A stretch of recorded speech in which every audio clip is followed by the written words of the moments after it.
The formula for victory in a 24-hour race is complex.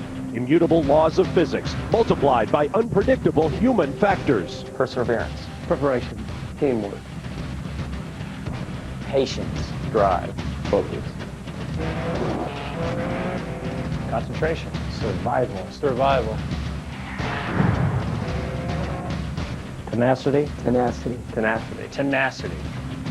Avoid mistakes, add lots of luck, and your chances of winning improve infinitely. It's a race against the clock. It's a race against myself. It's a race of survival. It's a test of character.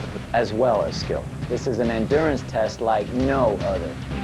Last year, Kevin Buckler and his Racers Group Porsche beat the new Daytona prototype field to win overall. This year, the fleet of prototypes has tripled, and more than 50 teams in all will take their shot at a place in history.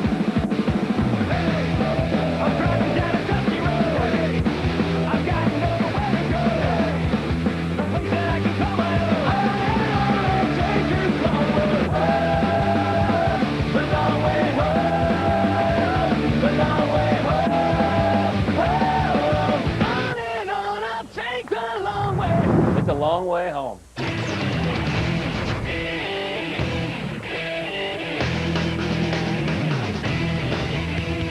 Each year, the North American racing season kicks off with Speed Weeks at Daytona. And for more than 4 decades, Speed Weeks has kicked off with a sports car racing classic. Welcome to the 42nd running of the Rolex 24 at Daytona. We would love to welcome you to bright North Florida skies, but that is not our weather situation. We have cloudy skies, cool temperatures, and a strong threat of rain as we welcome you live, kicking off 15 and a half hours of Speed Channel coverage of an American sports car classic. Hello again, everyone. I'm Bob Barsha. Welcome to our Speed Channel host position just above Victory Lane here at the World Center of Racing. Sports cars have been racing here for as long as their stock car cousins. But while NASCAR has reached the peak of American motorsports popularity, sports car racing has had more of a roller coaster sort of career. The Grand American Road Racing Association a couple of years ago tried to change all that by simplifying the class structure from 5 classes to 3 and introducing a cost-effective new marquee class called Daytona Prototype. Last year, just a handful of DPs were on the grid. It was more of a whimper than a bang as this new chapter in sports car racing opened. But this year, it's a whole different story. We have no fewer than 17 Daytona prototypes on the grid, triple the field in the DP class a year ago. Now, mechanical diversity has always been a hallmark of sports car racing, and the Daytona prototype class this year has no fewer than 6 different engine brands represented from the U.S., Japan, and Europe.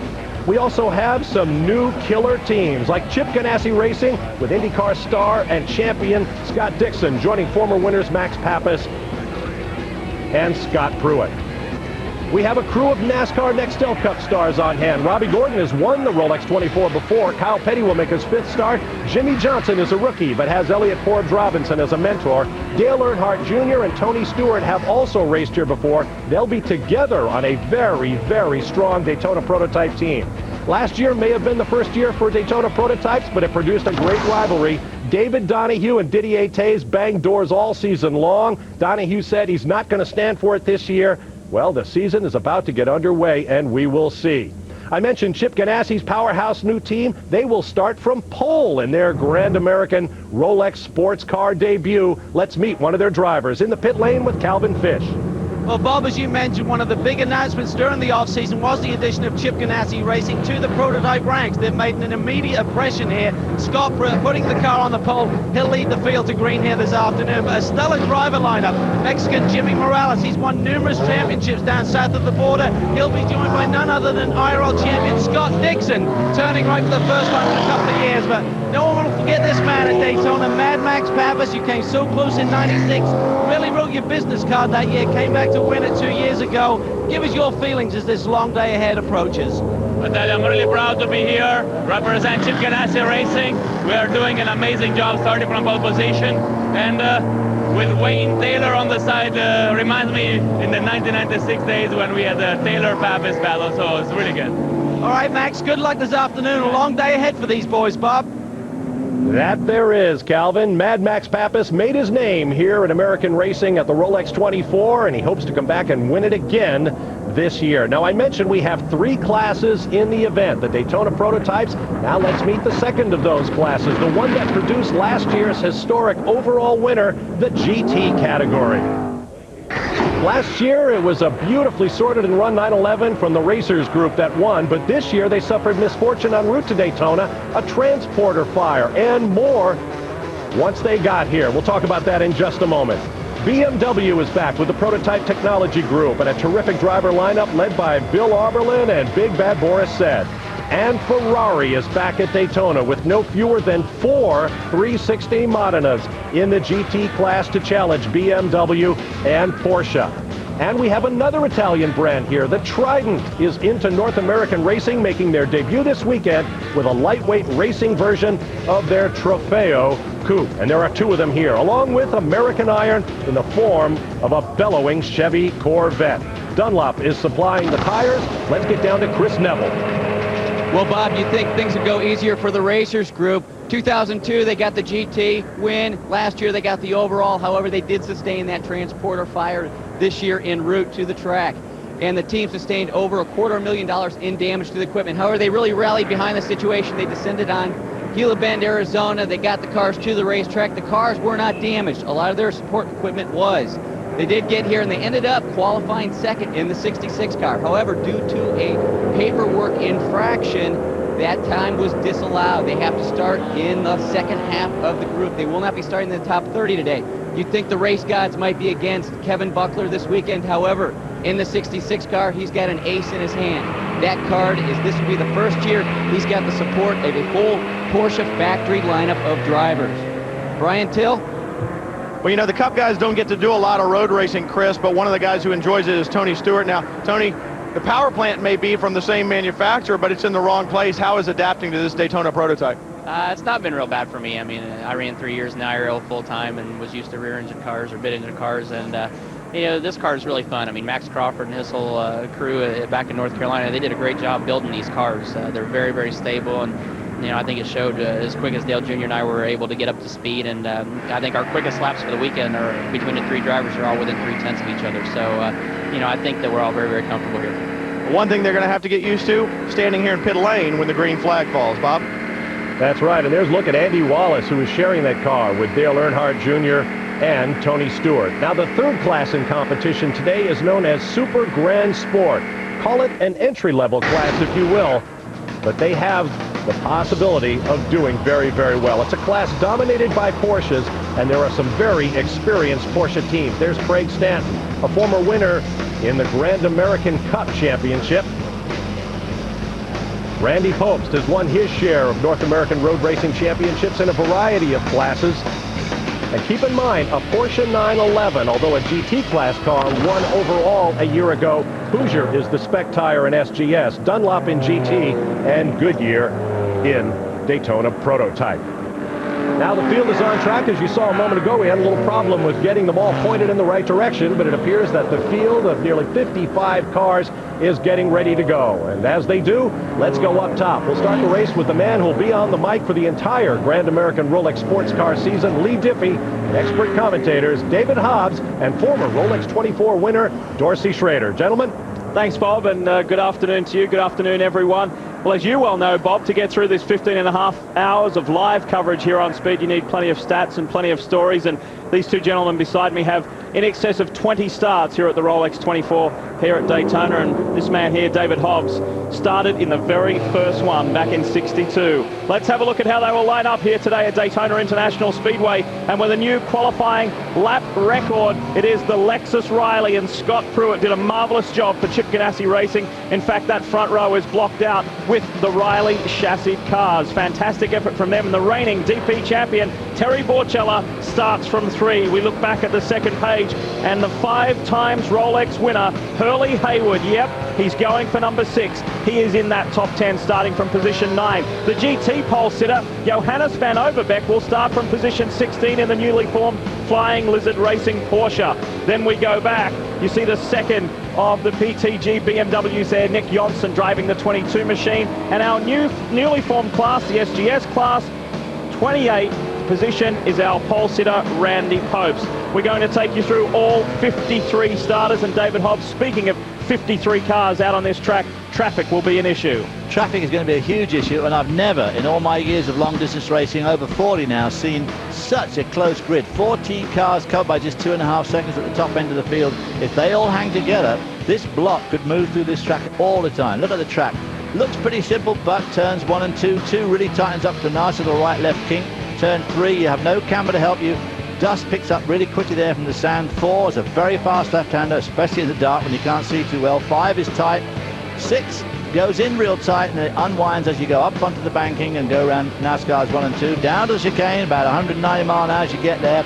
And 8, on the exit of 8, you've got to be very careful because the dust builds up near the wall. Right at the top of the show, you heard Bob mention that weather is an issue. It's hardly a pretty picture here at Daytona International Speedway. It's cool, and there is a huge threat of rain. 80% chance of rain, Dorsey, and that's playing on the minds of these competitors. Yeah, that's what everyone does not want, but it looks like it's going to happen. And take a look at the Porsche keys to the race here. Weather on top, we'll talk about that. Durability, of course, in this division. These new Daytona prototypes are brand new. They're not tested yet. Pit stops have to work smoothly. Traffic is the #1 concern. Can you make it through this race without body contact in possibly the rain? That's going to really make, if it does rain, of course, body contact becomes that much more crucial. And we'd like to thank our friends at Porsche for bringing us this first hour of racing with limited commercial breaks, limited interruptions, and we thank them for that. Immediate news from the ground. We understand the number 11 Ferrari has been taken behind the pit wall. Early problems for them, and that's certainly a case in endurance racing. And the 41, the Planet Earth Motorsports Porsche, the Nonamakers, they're in trouble early as well. One of the new class cars, the SGS cars, and their day has begun not how they would have liked it to. Working our way towards the green, and we're very honoured to have Sir Sterling Moss as our Grand Marshal for the 42nd running of the Rolex 24 here at Daytona. An old friend of yours. I know you've seen him a few times this week. Absolutely. Doesn't look a lot different, looking a little bit older, and of course he and I are two of the only people on the ground who did the very first race here back in 1962, and I can remember him strutting around. Of course, he won the class in a Ferrari GT250, a beautiful car. Well, we're going to show you some of our onboard shots, and there's plenty to talk about with these new cars. There's some fabulous looking cars, the two Howard Boss Crawford Chevrolets. They are marvelous looking cars.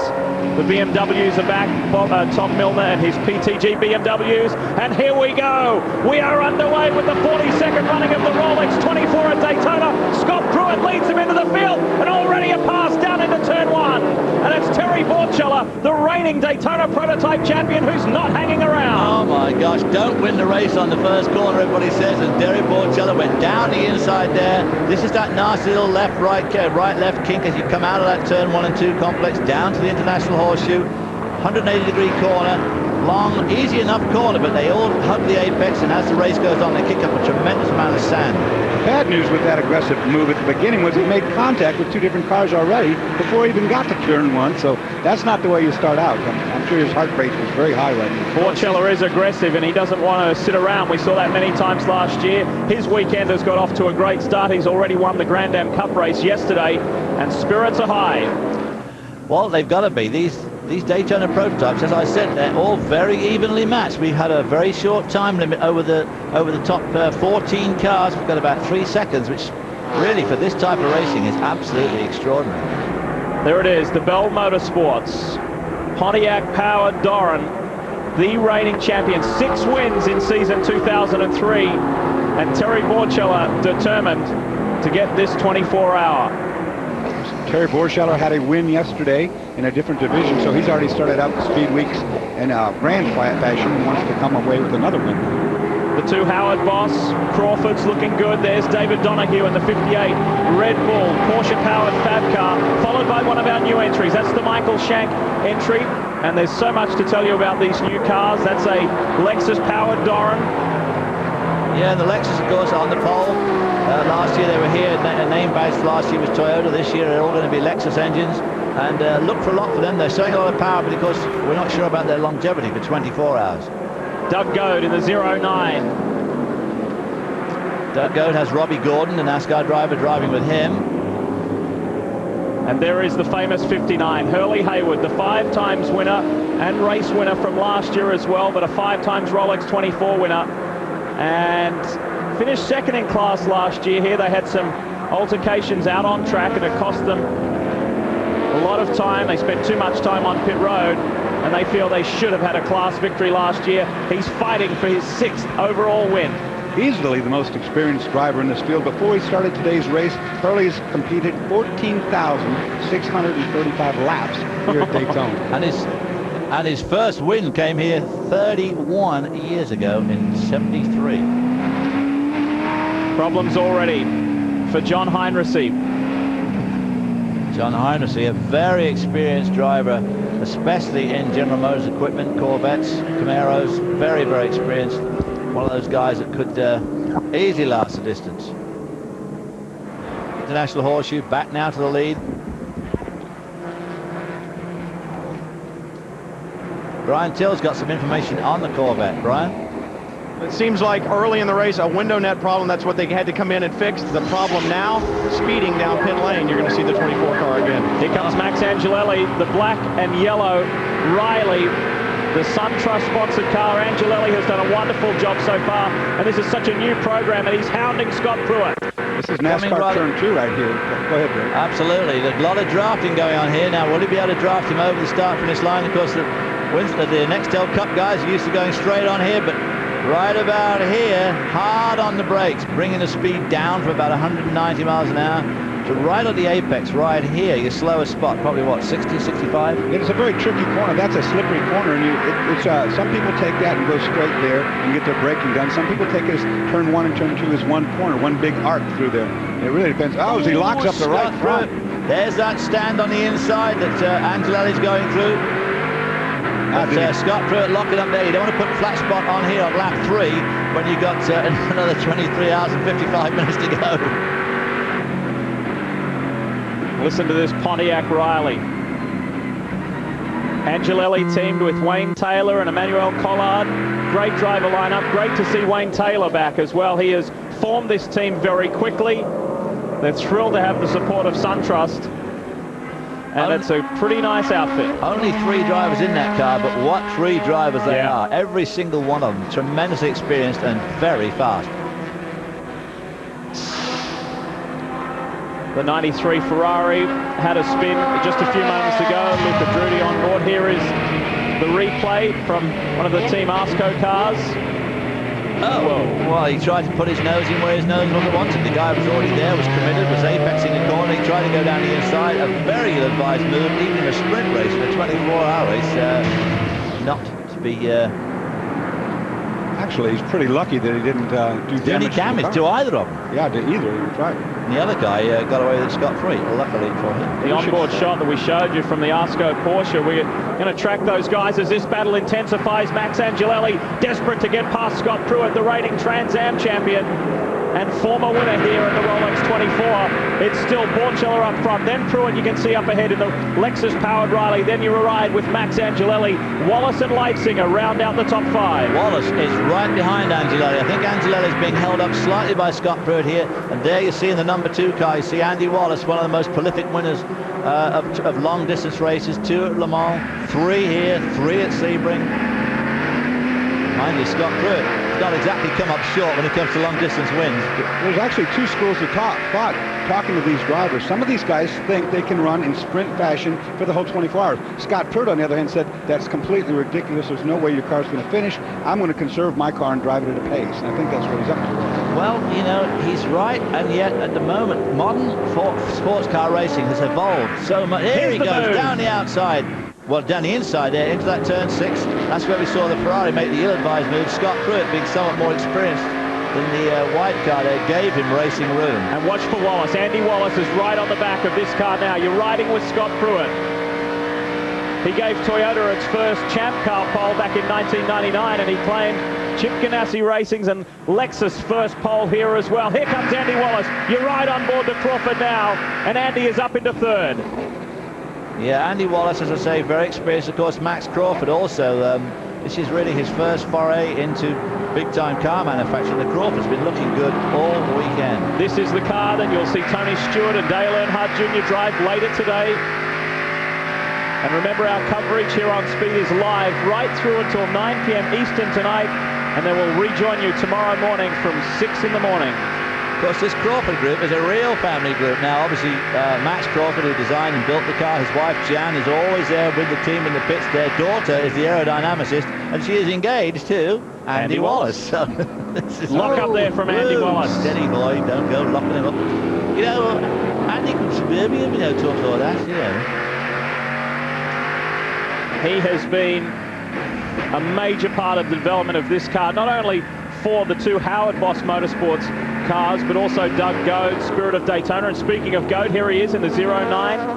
And there is the 6, the Michael Shank Racing entry. And Kelly Collins driving that car. Kelly did a nice job in qualifying. He is filling in at the moment for Brent Martini, who was meant to join Kurt Wagner in this, but Martini injured with a shoulder injury. So Kelly Collins jumped on board, and he will in fact join Martini and Wagner later in the year in the other Enduros. You know, it's amazing how much development has happened in 1 year's time to these Daytona prototypes. Last year there were stubby little weird looking cars. Now they're quite good looking cars with the new Crawford and so forth. And they're a lot quicker. Well, they're lapping at the moment. Oh, second. Whoa! That's Mike Borkowski in the Mears Motor Coach Multimatic. That won't go too well without that. And he's a long way from home. He's a long way. He's just gone around the International Horseshoe. Oh, it's leaving. I think it's just grinding the body. I thought it was fluid, but it's not, is it? Yeah, it's just actually carbon fiber grinding away. Boy, that's as far away from the pits as you could ever want to be. Boy, he's just absolutely gone by the pit exit. You'll remember Mike from last year. He was in the Red Bull Brumos 58. And this gives you a shot at just how far away he is from the entrance to pit lane. Okay, so pit lane's right here. And he had that go all the way around and a lot further than I can draw to get to where he needs to be. And he stopped it wisely. He's obviously decided to stop it, though. You know, it'd be best to get out, go back and get his wheel back. Grand American rules allow you to do that. Now, you know, they can. It used to be a driver would have to fix that out there. Nowadays, the rules are different. They'll come and get him and tow that car back to the pits. Of course, it can cost some time. They'll come with a flatbed and they'll drag it up on and they'll bring it back. He'll be back in the race, but he's going to be way down. So Mike Borkowski needing some assistance. And at the moment, out on track, Max Angelelli has in fact caught and passed Terry Borchella. Here is the replay of what happened to Mike Borkowski. Oh, you see it? Oh, yeah, you saw the wheel nut fall off there. Go, yeah. And here comes the wheel. So obviously an improperly torqued wheel nut. And then Mike sees his wheel go by. Well, I wonder what happened to that wheel, because there's not a great big... Well, there is a catch fence there right at the end of the International Horseshoe. And somebody was asking me the other day, why would they have a debris fence down here? It's miles from the track. That's one reason. Here is the 45 Gunner Racing Fab car, and Gunner Jeanette on board, and later on in this race you will see at the wheel of this car NASCAR Nextel Cup star Kyle Petty, and also Paul Newman. Yes, Paul is back yet again. We saw him race at Lime Rock in the Trans Am Series last year, and he told us, yep, this is it. This is the last one. Well, that'll give him the youngest and the oldest combination of drivers. There's young Gunner's not very old. Brian Till, what do you have for us? Guys, the 21 PTG BMW is in. Now, interestingly enough, this team started 2 cars with the same driver lineup. Bill Auberland is in this car right now, but they've got some kind of an engine problem. I know the engineer is plugged in the computer, and now they're looking underneath what looks to be the valve cover on this BMW. Not good news for them. The good news is, if there's any good news at all, is there's still a BMW running that the other drivers can get into and score points. The problem is, Bill Auberland started in this car. The points that he gets or doesn't get come from this 21 BMW machine. Well, that's the risk they take when they start a couple of cars, but once you've driven one and your car's out, then you are out of luck when it comes to points. New race leader Max Angelelli, as we mentioned a few minutes ago, for the SunTrust Pontiac Riley, leading the way. And to show you how much work, to illustrate how much work these guys have done, this deal came together last October. And they have worked tirelessly to put this together, to do whatever testing they could do with this car. And now Max Angelelli leads the way. On board with Terry Borchella in the Bell Motorsports, Pontiac Doran. giving plenty of room to that lap car as he went around the outside at the turn 6, coming up onto NASCAR's 1 and 2. Trying to stay in the draft there of Angelelli to see if he can get a little bit of a help down this long straightaway to the chicane. Here's the pass for the lead, real time. It's coming out of the carousel, the horseshoe back there, gets an acceleration. Taking a look. Whoa, good braking down the inside there to turn 6. He's given a bit of room there and really takes advantage of it as he goes past. That was very cautious driving is what that was. They just let it happen. Well, you know, you got to at this stage. Look at that time there, 1:48.6. Those times are 2 seconds quicker than last year's pole. There you go. After seeing Angelelli in the Cadillac program here in the States several years ago, he kind of disappeared, but now he will be back in force this year with a full program in this Daytona prototype, as well as running Cadillac's new CTS-V in the Speed World Challenge. I don't see any brake lights on the number 10 Sundress car when he came into the chicane there. Ooh, smoking out the engine. Bit of smoke coming out the exhaust pipe. That's not a good sign. Why, the right bank is really puffing hard. That's not coming out of the car, is it? It's definitely coming out of the pipe. It sure looked like the right bank, yeah. And Dorsey, when you say you don't see any brake lights, might like to point out that you do need to have them. You do need to have them. Of course, his competitors will be calling into their crew and say, hey, get the 10 to stop and get those brake lights fixed. Of course, they don't really care about it. They just want him to stop because he's leaving. That actually happened to one of the Crawfords the other day. So it's actually happened to me several times. I mean, there's a little plug in the back of the car. Of course, that's the sort of trick you would stoop to, I suppose, putting absolutely. Especially if he's leaving. Already starting to work their way through the SGS cars, and the 63 has already taken the lead in SGS ahead of Randy Pope. So nice work there. That's Hugh Plum and Jeff Escalette, their car, and that will be a full-time effort this year for Hugh Plum. They qualified strong, of course didn't quite get the pole. Randy Pope's gained that for TPC Racing. But now Hugh Plum out in front in that newly formed class. And of course, the whole scale down, making things more simple, will take another step in 2005, where in the Rolex Sports Car Series we will have just 2 classes. The Daytona prototypes and GT. Really, it's a very smart move to try and make it less confusing to the general public, because effectively what we have at the moment is 3 races on the same racetrack at the same time. We've got a race for Daytona prototypes, a race for these guys, the SGS, and a race for GT. So really look at it as 3 different races.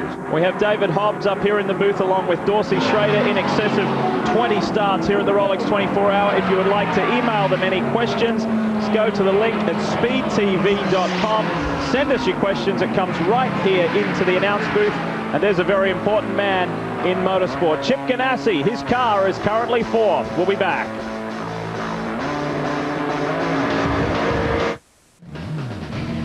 Speed Channel's coverage of the Rolex 24 at Daytona is brought to you by Porsche. Porsche, there is no substitute. By Rolex, the watch of achievers the world over. And by Axiom, the global leader in customer information management solutions. Let Axiom help you grow great relationships with your customers. Welcome back live to 8 consecutive hours of live coverage to open the 42nd running of the Rolex 24. I'm Bob Varsha at our host position. Once again, we want to thank all of our friends and great Speed Channel supporters from Porsche, allowing us to bring you this first hour and the last hour of the Rolex 24 with very limited commercial interruption. Now, you might be asking yourself all about 24 hours of sports car racing. If you're new to the series, here are some of the rules. A driver can drive a maximum of 3 consecutive hours before he or she must take at least 1 hour of rest. And no driver may drive more than 15 hours total of the 24.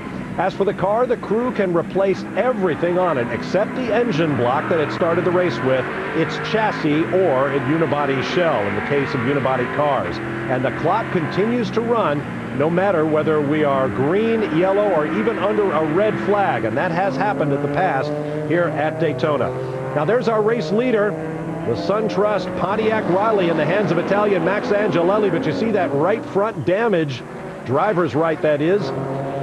Let's take you back a lap or two and show you what happened to Angelelli, who finished second in this race back in 1999. He came across Peter Argetsinger in an SGS class Corvette, And as we've seen before down there in turn 6, entering the big NASCAR tri-oval, sometimes drivers are watching the road ahead, not their mirrors, and the result can be catastrophic. Well, Here's a look Singer from probably looked at his with mirror Angelelli. there, and he was a long way back, but he caught him up tremendously quickly on braking. This is one of the things here at Daytona. Look at the closing rate right here, as you see the wreck right in front of them. I would have thought that Argus Singer could have given him a bit more room. He must have seen You him think he coming got in. caught by surprise there? I think he probably did, yeah. This is a good point. I mean, you don't want in a 24-hour race early on, even if you are the leader, to go dive bombing in on these cars, because you never do know if the driver knows that you're there or not. You cannot put the car in jeopardy by doing that. He could have passed him on the banking just another 100 feet. Well, that's true. Another few hundred feet Well, to go by him anyway. Angelelli is coming into the pits and Brian is there. So too is Borchella. We're under our first full course caution. This couldn't have come at a better time for these guys, especially Max Angelelli. He's got damage to that car. I was talking to Wayne Taylor. He had seen the replay, and he said it definitely was not Max's fault, but he had been running a pretty significant pace in the beginning. You can see the damage to the right front. Hopefully it's just body work. Under this yellow, they'll have time to change it, but the question you've got to ask, especially seeing the marks on the right front tire, is the suspension bent? They'll only know when they get back out on the racetrack.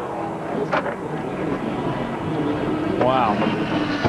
A bit inadvisable to do something like that with less than 20 minutes of racing under your belt. And like I say, with another 100 feet, he could have just easily driven by him on the straightaway. Instead, he chose for the dive bomb in the inside. Borchella's been serviced. He's gone. Stalled the car just for a moment. He's gone. Cal. Well, Scott Pruitt has taken advantage of the caution period as well. Back underway. Routine pit stop. Obviously a little nerve showing there with this team. They haven't done this type of racing for a while, but they're used to hopping over the pit wall. Very good crew down here. Meanwhile, let's get further news down pit lane with Brian. Well, we saw the damage to the tin car up on the right front, but now the guys have lifted off the engine bonnet. They're looking underneath the back, doing some wiring there. So there seems to be more issues than this car, with this car, than what we were led to believe. My other question is, why did they not change the right front tire, guys? There's significant damage and marks on it. I would think, especially Dorsey and David, would you guys want to go back out with a right front on this racetrack that you know has had contact? I want to make sure my right side tires on this racetrack are in very good shape. We have a problem here. Both of these That's cars, the Mears car. and the 70, which is the Speed Source. These are sister cars. Sylvain Tremblay, who is the Speed Source team principal. The Workscape number 70 come to a stop right alongside the sister car. So a terrible, terrible start to a long day for these Ford Multimatics. Maybe brought him a wheel and a wheel nut. Well, there's the wheel on the back of the cart there. Hopefully they can get that sorted as soon as they can. We're going to squeeze in a quick commercial break here and then come back. Courtesy of those stops, Andy Wallace is the new race leader. Stay with us.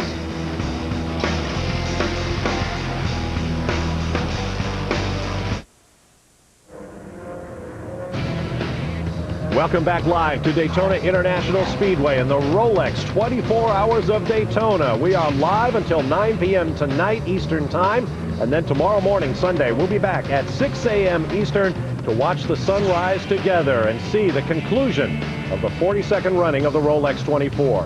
Here's a look at our current standings just over 25 minutes into this 24-hour marathon. Butch Leitzinger up front in a Daytona prototype as a round of pit stops continues under the yellow flag. Kelly Collins, substitute driver in that number 6 Lexus-powered Duran, has that car in second place. And Terry Borcheller, who took the early lead, is now third. In the GT class, Johannes van Overbeek in a new team using a Porsche GT3 Cup car. That's technically a Super Grand Sport car, but they're running it in the GT class for its bigger fuel tank and other advantages. Kevin Buckler in the number 66 GT 911 Porsche GT3 RS that won this race overall last year is currently in second spot, with Mike Fitzgerald in third in another pure GT3 car. In the SGS class, Hugh Plum has his Porsche GT3 Cup iteration in first place, ahead of Jean-Francois Dumoulin of Canada and Randy Popes from Gainesville, Georgia. Now, at the beginning of this race, Chris Neville pointed out that due to a technical infraction, not nominating your qualifying driver 2 hours before the opening of qualifying, a number of very quick cars, one Daytona prototype, no fewer than 7 GT class cars, and 1 SGS car had to re-qualify on day 2 and start wherever their time left them, behind the top 30 who were locked in on day 1. You're looking at car number 16 That is the Craig Stanton, David Murray, Tim Sugden entry. A Porsche GT3 Cup car from ASCO Motorsports. They started dead last, and they are coming through the field with a bullet. Now there is the number 2 car that went into the pits and spent a very long time there, and the crew working feverishly. Let's find out more about that story. Well, Bob, obviously any time spent in the pit lane is time you're not making up on the racetrack, but the number 2 car took that opportunity underneath the yellow to come in, and they made some suspension adjustments. They actually adjusted the push rod on the right rear, trying to, it sounds like we're at a cup race, trying to jack some weight across the car and change the handling of it. They got a long way to go, Bob. All right, thanks very much. There you see the car on track. Now, we've talked about the pole-sitting car in its debut from powerhouse Chip Ganassi Racing. Let's get out into the pit lane where Calvin Fish has the team principal. Chip, certainly the Rolex series has gained a lot of momentum over the last 12 months. What made your decision to join it? I'll tell you, Calvin, it looks like a good formula. You know, when you're an owner in the business, you're always looking for a good formula, one that doesn't favor one team or another, one that has to be able to, you know, be steadily grow. I don't want to be involved in anything that's a Roman candle, you know. I want it to be nice and make a nice growth curve. So to me, it looks like it's a good idea for sports car racing is why I like it. Big question mark all week about whether you'd had a 4th driver. Finally, it was Scott Dixon. We thought maybe you'd put your overalls back on again. You were here about 20 years ago. Yeah, I was, but not when you got guys like Scott that are available to you. You wouldn't want to pass that up. You know, Scott Pruitt did a great job qualifying the car. We got Max Pappas, we got Jimmy Morales, and then, you know, you throw Dixon on top of those guys. We're pretty excited. You certainly see Scott being very circumspect in these early lads. Terry Borshello dove down into turn 1. A lot of the other guys giving it some argy-bargy. You guys have a game plan you're going to stick to early? Yeah, I mean, Scott just came on the radio. He said, man, these guys are driving a little harder than I feel like driving right now. You know, he said, we got a long day here, so just settle in. You know, that's the important thing, settle in. We got their first pitch off of the season out of the way. That's always a big thing, you know. Everybody's a little jumpy, and so we just, you know, hey, we're way early. We just got to settle in right now. All right, Chip, good luck. Thank you. And the big news is the next round of the Rolex Sports Car Series at Miami's Homestead Speedway in a few weeks' time. We will see a second Ganassi car there with Toyota Atlantic Star and a couple of time champ car driver Luis Diaz on board there, and we believe they're going maybe splitting through it and pack us up over the 2 cars. We'll have more on that for you when we arrive in Homestead. Chris, do you have more on the 16? Yeah, I do, Lee. That car actually didn't receive a technical infraction this weekend in qualifying, but Craig Stanton actually crashed that car heavily during qualifying, and the team had to go out to a body shop in town and actually have to straighten that chassis. So they missed most of the day yesterday, got the car back out on track, and it looks like it's working pretty well here today. Yeah, they missed that second qualifying session, didn't they? And they didn't get a chance to try and regroup and have a second shot at it. But this is a very impressive team, and great to see that Mike Borkowski did make it back to pit lane, and he is back out on track. Well, we had heard some problems with Team PTG BMW. Brian Till is in their camp now. Can you update us there, Brian? Absolutely, Lee. I'm here with Tom Milner. Tom, the 21 car in yet again. I know that you guys are playing a good strategy. You got 2 of them out there. When do you make the call to just go to 1 car and put your drivers in the 22? Well, certainly not right now. We're playing our cards close here. We don't know what the problem is with the 21. It's an electrical problem. Possibly the battery or the alternator, or could be a bad wire. The car runs fine and then suddenly doesn't want to run. So at this time, both of the cars will be running. Imagine that, guys. Tom Milner playing his cards close to the vest. Yeah, I can't imagine that. Can you, Lee? Yeah, I asked Tom earlier in the weekend. I said, it's great to see you back. Why have you come back, or why are you running in the Rolex Series this year? And he said, really, this is what PTG, the Prototype Technology Group, is all about. We are endurance racers. And he said, this is what we would like to do this year. So we will see them throughout the year. Cal. We heard Chip mention the fact there was a few nerves down in his pit about that first pit stop, and actually one of the crew members got warned by the officials down here that they can have no equipment literally touching the pit wall. Now, that's different in the different series. Some of the guys allow you to sit the wheel on the wall and so forth, and the crew members can't have their foot resting on it. There can be no part of the car that they're going to replace on the pit wall. So a little close call there, but I think really it was a wise move. There's a new team. They don't want to create and ruffle any feathers early on. So good decision as we head back to green. We go back to green, and Butch Leitzinger in the Howard Boss Motorsports. A lot of people are saying this is the best looking car in the field. He leads us to green, and here comes Terry Borchella. Boy, right down the outside now. Give yourself a bit of room there. And Kelly Collins takes the lead down in turn 1. Nice move there. Everybody, of course, on cold tyres. Don't forget these guys have no tyre warmers and on those slow laps. It's a very cool day today. We're looking at ambient of 60 degrees, a lot of wind chill. These tyres cool off, no grip at all. And there is no tire war here. It's all Goodyear tires. All the cars have the same size. This corner, however, I don't care what tires you have, it is like one ice. None of them work. We ride with Scott Pruitt. Let's have a listen.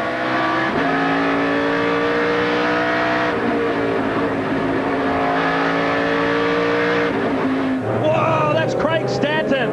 The 16 Asco Motorsport Porsche is into the wall, big style. Yeah. Oh man, I got bumped. Okay. He said, I got bumped. He just said He said, I got problems. I got bumped. And naturally our second full course yellow. And it sounds like he got nailed, big style. Well, I guess they're going to do, if they do a hero job here to get that car back in the race, it's going to take them an awful long time. The tyre barrier again, showing their worth. Especially there. You go in there, you're going quite hard. And there's a great big concrete wall behind that tire barrier. We're working on it. He wants to get out of there, obviously. Brand new car, brand new team as far as back in the Rolex series, and unfortunately he's had 2 crashes this weekend, and Craig has been at the wheel both times, and this time it sounds like it's not his fault. The first time he said the car just swapped ends on him unexpectedly. He's had a tough weekend. I would say that this one looks to me like a bit of a brake problem there on the cold tires. All right, we've got a couple of angles on this. Let's see what Dorsey and David, let's see what you make of this. Upper left of your screen, watch the upper left. Well, upper right, I should say. He's gone now. I would say that wasn't being bumped. He was just way over his head. Real time on board. Accelerating hard. Decides to have a go down the inside of everybody. You see the 44, the Orbit car kind of ducked and weaved, and Stanton took evasive action, but here's the bad news. He tried to fight that car and not crash it. He should have just got on the brakes and stopped it way back there. Take a look here at the top left. See, he's got a lot of room, but he's still on the throttle trying to save it. I mean, boom.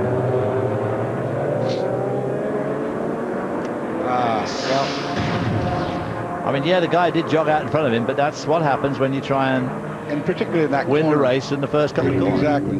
Yeah, like I said before, you just can't run your car into harm's way this early in the race. Chris, what have you got?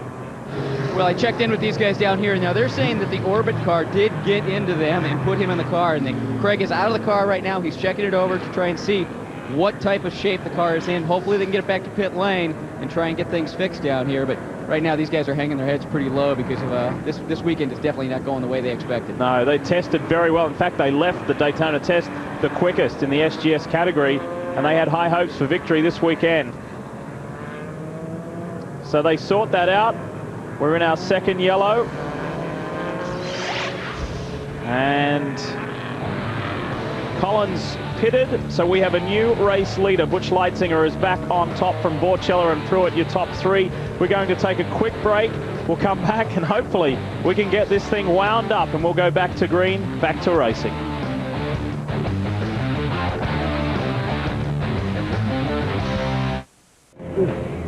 Welcome back live to Speed Channel's coverage of the 42nd running of the Rolex 24 at Daytona. I'm Bob Barsha, Lee Diffie, Dorsey Schrader, and David Hobbs are up high. Calvin Fish, Brian Till, and Chris Neville down on the pit lane. We are under yellow for the second time, and there is the reason. That's driver Craig Stanton, who got off the racetrack on a restart in a crowd of traffic and backed it heavily into the tire wall on the inside of turn 3, what's known as the International Horseshoe, on the infield portion of this 3.56 mile combined NASCAR oval and infield road course.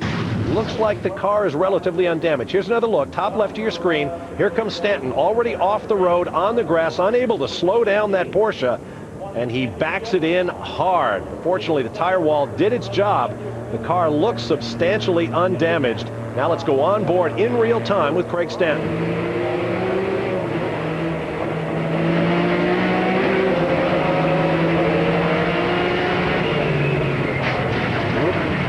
Hard to tell from that angle what happened, but that was the result. Now, as Dorsey Schrader mentioned earlier, in days of old, that car might be out of the race unless the driver could get it back around to the pits by himself. It will now be towed back to the pits. Chris Neville has more. Well, these guys are actually pretty excited because they don't think too much is damaged on the car. I got a list of stuff damaged, mainly bodywork and some exhaust damage, so they're going to take the car back to the garage, spend some time over there, and hopefully in the next half an hour we'll see them back out on the racetrack. All right, thank you, Chris. As you see the field lining up behind the safety car, that bright yellow machine in the foreground, that's Mike Borkowski, who lost a right rear wheel and found himself stranded on the infield earlier in this race. They are currently running back toward the tail, 52nd in a field of 54 cars at Daytona.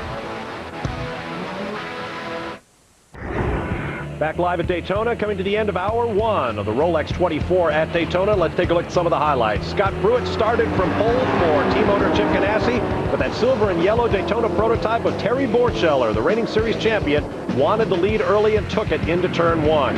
He was soon passed by Max Angelelli, working his way through the field in a car owned by Wayne Taylor, a former winner of this race. But Angelelli ran into problems with the lapped Corvette of Peter Argetsinger, sustained right front corner damage. The team had to go to work, and they dropped back to a current 7th place overall and in the Daytona prototype class. Among the other miscues in the hour, there is Luca Drudy, a former GT class winner of this race. He too got contact, turned around backwards down in turn 6. Mike Borkowski found himself with a very different problem as his right rear wheel left the race car about as far from the pits as Borkowski could have possibly been. He wisely took the car to the side of the road. The team went out there, put a new wheel on, and he is back, but running around at the back of the pack. Different problem for Craig Stanton, who got off on a restart in traffic, got backwards into the tire wall, and brought out the second yellow flag of the race thus far. And Stanton, who along with Terry Borcheller won the opening of the Grand American Cup race yesterday, opening of that season, now finds himself headed for the pits to have that car checked over. Let's take a look at our class leaders in Daytona prototype. Butch Leitzinger, now at the wheel of the Chevy Crawford, running first in class and first overall over Borcheller and Pruitt, our pole sitter. In the GT category, Fabrizio Di Simone of Italy in that beautiful Maserati Trofeo Light, running ahead of the Porsche of Tony Burgess of England, and Nicholas Janssen of Sweden, now residing here in America driving a BMW. In the SGS class, or Super Grand Sport, Hugh Plum has his Porsche GT3 Cup car out front over Jean-Francois Dumoulin of Canada and Randy Post. Let's go to Calvin Fish. Well, one of the teams that has maybe the strongest driver up in this whole field this afternoon is number 58, Brumo's Porsche, the Red Bull car. And Darren Law, after some stellar performances last year, not getting the results you wanted in the Piquet chassis, but a great opportunity here with Brumo's for you. Unbelievable opportunity. It's a first-class operation. I'm happy to be here. It's been a great move for me.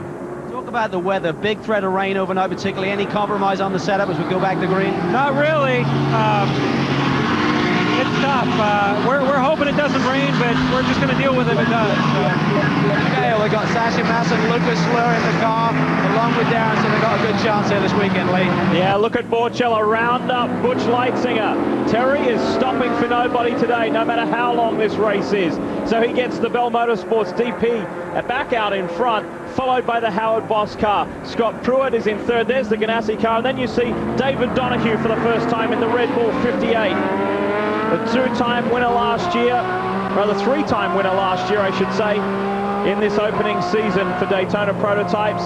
And David wants that championship this year big style. His teammate we just heard from, Darren Law, very excited to be with the Brumos organization, and we look for good things from this Porsche-powered fab car. I was just going to say, you've got a lot of engine manufacturers right here on board with the Porsche, right in front of the Lexus, and a couple of Pontiacs up ahead of that. So we've got a lot of engine diversity out here, all of which have been, by rules and regulations, pretty much leveled out. The Chevs have lost about 500 horsepower, and the Porsches picked up about 500 this year. So power very evident. Well, you can see how even they are as they go around that banking, absolutely side by side. Another interesting point to all that is because of these different motors, they require different transmissions. The high revving motors need tight gears. The Porsche and the Lexus, for instance, has 6-speed gearboxes. Everyone else has a 5-speed gearbox.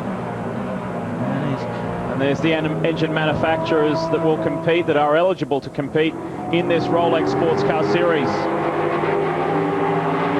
The GM engine is, if you like to use the term, the generic LS6 V8, and you can either call it a Chevy, a Pontiac, or a Cadillac, and that's why the Bell Motorsports team is, look at this, Donahue starts to round up Scott Pruitt, goes high. Boy, that was a great bit of drafting, but once he pulled out of the draft, he sort of came to a grinding halt. So the aerodynamics on the fab car just a little bit, well, not quite as good as they are on the Riley, which of course is a brand new car, and has had a year to look at how the aerodynamics work on all these vehicles. And this is a brand new car that David Donahue is driving. Hurley Hayward and JC France, they kept the 59, the same chassis they had last year, while this one is a brand new one. It's an updated chassis. The car that David Donahue drove last year is in fact the car that Gunnar Jeanette is driving here this year. And Lee, you mentioned the fact that the Chevs have been dropped 500 RPM. Certainly that'll have a little effect on their power. But talking to the Crawford team has really affected their gear ratio selection through the infield. Normally they run first gear through the tight hairpins. They need about 8,800 to do that. Now they don't have that any longer, 88 miles per hour, excuse me. They only get about 8,200 with the new RPM limit in the first gear they currently have. So they don't have some special gears made up to actually ease that situation for the rest of the season. So right now a little bit of a compromise there. The guys have to on a clear lap use second instead of first. Let me explain that a little bit for the people at home. The Chevrolet engine, the V8, of course, has a lot of, we've got a big problem. And that's the other Arsko car, the other Arsko Motorsport car. That's the 17. Can you believe the day that these guys are having? He's obviously clipped somebody big time. Yeah, he's hit something quite hard. We'll get back to that other story later. Oh, no. For Dennis Arce, he will not believe what's happening to his team and drivers today. Now that looks a bit like it might be a bit more severely damaged. That right front wheel has got a nasty ding in it. Well, look here, he's got which all the way could down. be that it's damaged the suspension behind that wheel, and it's hit the right rear as well. Yeah, that's what I was going to go look at the right rear tail light. Is that right rear wheel leaning in at the top? It's hard to say. He might have got some help. We don't know yet. But that's. I would say he hit something pretty substantial. Something blue too, which I think is a guardrail around here. That's exactly what it is. Our policeman, Dorsey Schroeder, excuse me, sir, is your car painted blue? This is on the left hand of the turn 4, the fastest corner here on the infield. You know, you can hardly count the banking on these cars. It's pretty easy flat out, but this left-hander here is very, very fast.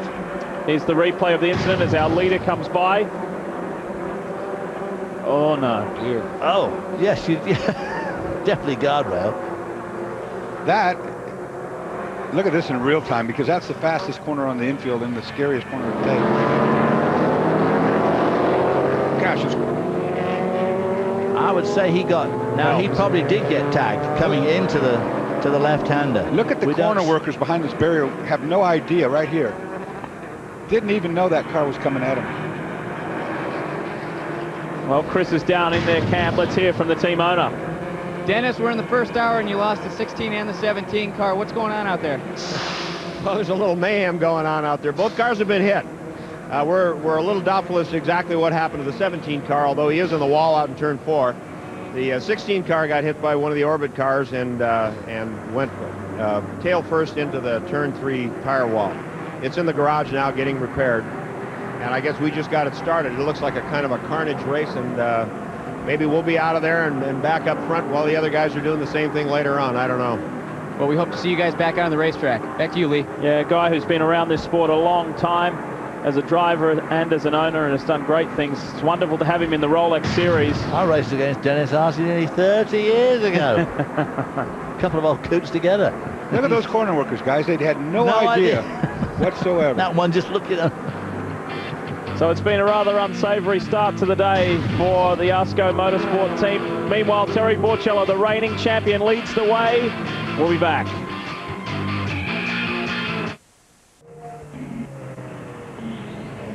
Welcome back to Daytona. You ride with the defending champions of the Rolex 24. Once the sports cars leave on Sunday night, NASCAR rolls into Daytona International Speedway, and Speed Channel will be all over it.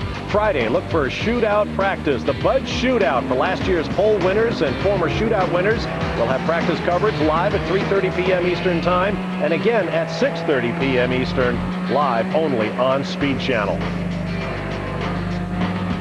We are still under green despite that accident involving the number 17 car that got into the wall at turn number 4 here at Daytona International Speedway. Kevin Buckler and the number 66 Racers Group Porsche. What a saga for this team. Just getting to Daytona, they suffered a fire on their transporter in Gila Bend, Arizona. Had to completely change their plans to get their equipment to Daytona. You can tell where they are in the paddock just by following the smell of singed bodywork. But they are out here racing once again, hoping to defend their overall championship in this race and going for their 3rd consecutive victory in the GT class. Let's take another look at the saga for this team. The fire started in the area of the rear axle and basically gutted the bottom of the transporter. But the race cars themselves rode in the top of the transporter and weren't badly hurt. But you can see the damage to the rest of the car, including the driver's lounge. Just look at that devastation. It has been a long weekend, but Kevin Buckler is proud of his team. They were able to get beyond this and get to Daytona. Got a phone call at 9:30 at night. We couldn't believe it. The trailer had caught fire. We had a bearing seize in the back of the trailer. The fire went completely through the bottom deck. It toasted and melted everything. The smoke damage was incredible. It got around to the top of the trailer. The cars were okay, but they got really majorly smoke damaged. Now the problem is we're stopped dead in our tracks. We have 2,900 miles to go to get to Daytona Beach, and we are dead. So we were working really hard. I knew about where a transporter was located in Los Angeles. I found the gentleman who was in charge of the transporter. He was working in the Midwest. Found him at a Best Western hotel in the middle of the night, woke him up.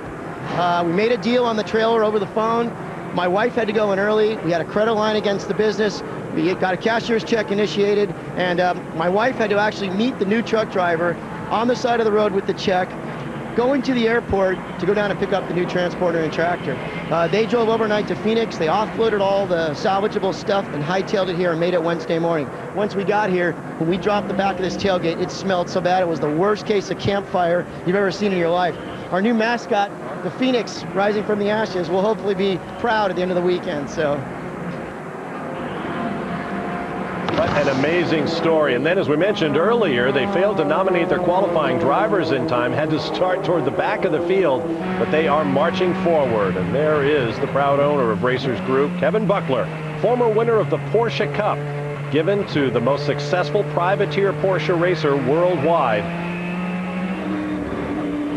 Now you're on board with Scott Pruitt in the pole-sitting Daytona prototype from Chip Ganassi Racing, Cup USA Lexus.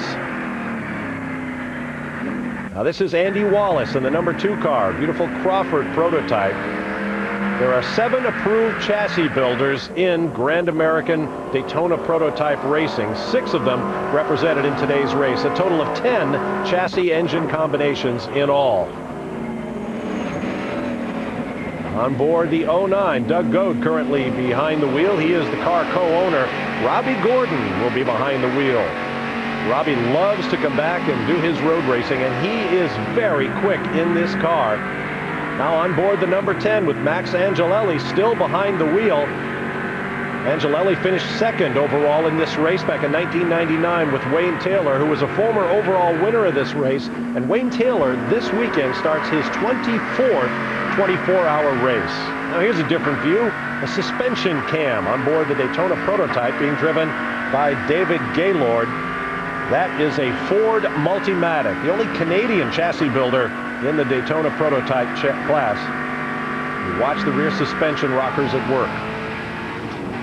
On board the number 24, being driven by Tom Bambard, the Spectre Works Corvette. Bambard, a driver in the NASCAR Craftsman Truck Series during the balance of the season. And now we go on board the number 54, Bell Motorsports Pontiac Doran JE4 chassis. Terry Borcheller driving this car very aggressively in the first hour. Reigning champion of the Daytona Prototype Division.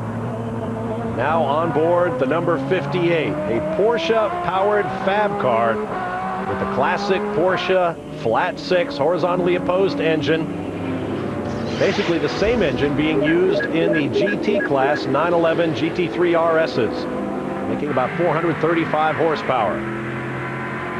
There's the running order in the Daytona Prototype class across the top of your screen as we watch the battle for the runner-up spot. Butch Leitzinger, a former winner of this race, battling with Max Angelelli. Now let's go back up to the announced position with Lee Diffie, Dorsey Schrader, and David Hobbs. Top 14 cars are filled. The positions are filled by Daytona prototypes, and there is 1 minute from 1st to 14th. Talk about a close race so far. Well, that's what we thought going in with those incredibly close qualifying times.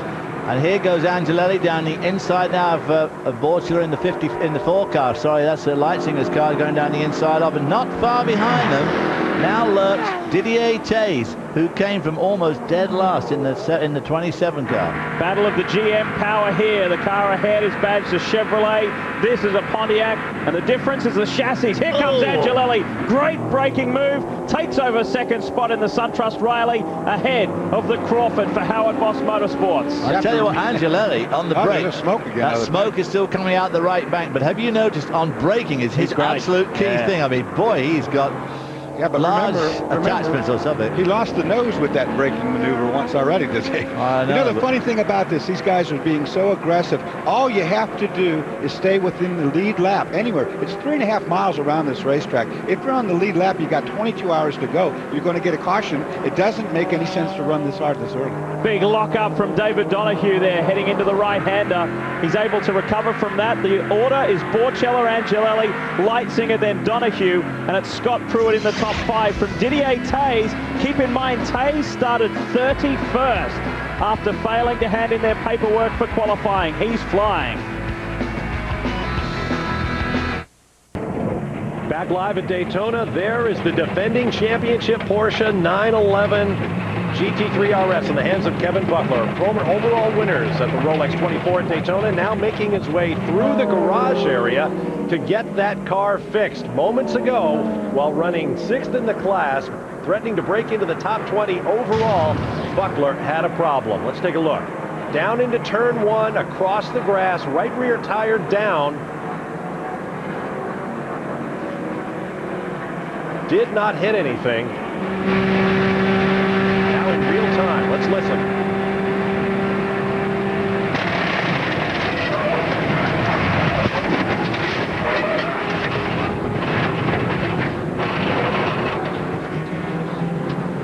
Wow. Well, if you're going to have a tire go down, I guess that's about the safest trajectory you could take. Down into turn 1 and across that broad expanse of grass.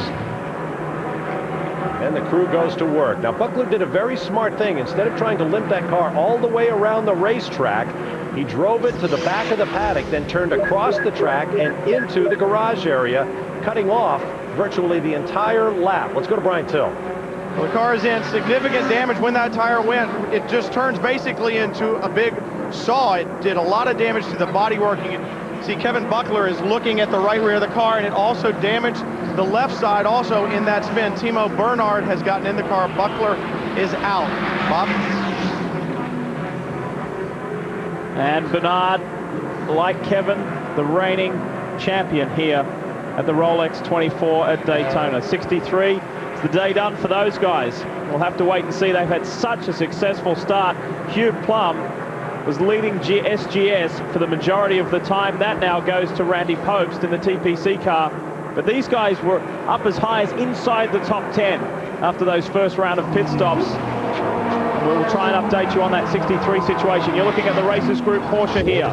The guys go to work. They've got a new rear right tire on. Timo Bernard on board, and they send the car. Well, with any luck, the suspension wasn't damaged. As Bob said, that was a pretty safe trajectory across all that grass, but a lot of sand in there, and that car is going to have a lot of sand in there wearing away, and a lot of revolving and reciprocating parts now. So hopefully it's not in a place where it's going to do any damage to any bearings or suspension pieces or obviously the brakes. This is where you need a really good team manager, because the team manager needs to get the drivers together, get them calmed down, say, look guys, that's not a big deal, the car's all right, you know, we're a long way to go in this race, we can make up the time, let's just get back on our game plan, don't panic. That's the main deal right here. When you get used to these high and wide camera shots, the external shots, and then you go on board when something like that happens and you start spinning, it brings it home just how fast they're going. Plus that terrible sound that you heard when the tire blew, and you heard it going in shrapnel. And Kevin, quite honestly, a lucky man that it went where it did, because that could have been really bad. Running order hasn't changed. It's still Terry Borchella leading the way from Angelelli, Donahue, Leitzinger, Hurley, Hayward in the top 5. From Taze, Andy Wallace in the number 2, Howard Boss Motorsports, the Sitco-sponsored Crawford from Goad, and then Shane Lewis in the Southern Motorsports car. Let's hear from Kevin Buckler. He's with Brian. Kevin, you saw it obviously on a first-hand basis, and we'll see a replay of it here shortly, I'm sure, but hairy moment. Go ahead and look at the monitor. I think we're going to put it up there. Talk us through it. Driving down the front stretch, I had a good lap going, no problem. The right rear let go, and I cinched my neck up. I was sure I was going to smash into something as hard as I've ever hit. I mean, we're 180 miles an hour right there. Even the windshield wiper went backwards. That's definitely a don't try this at home type of thing, you know, so I'm on the radio telling the guys, I think I got a flash. There you go.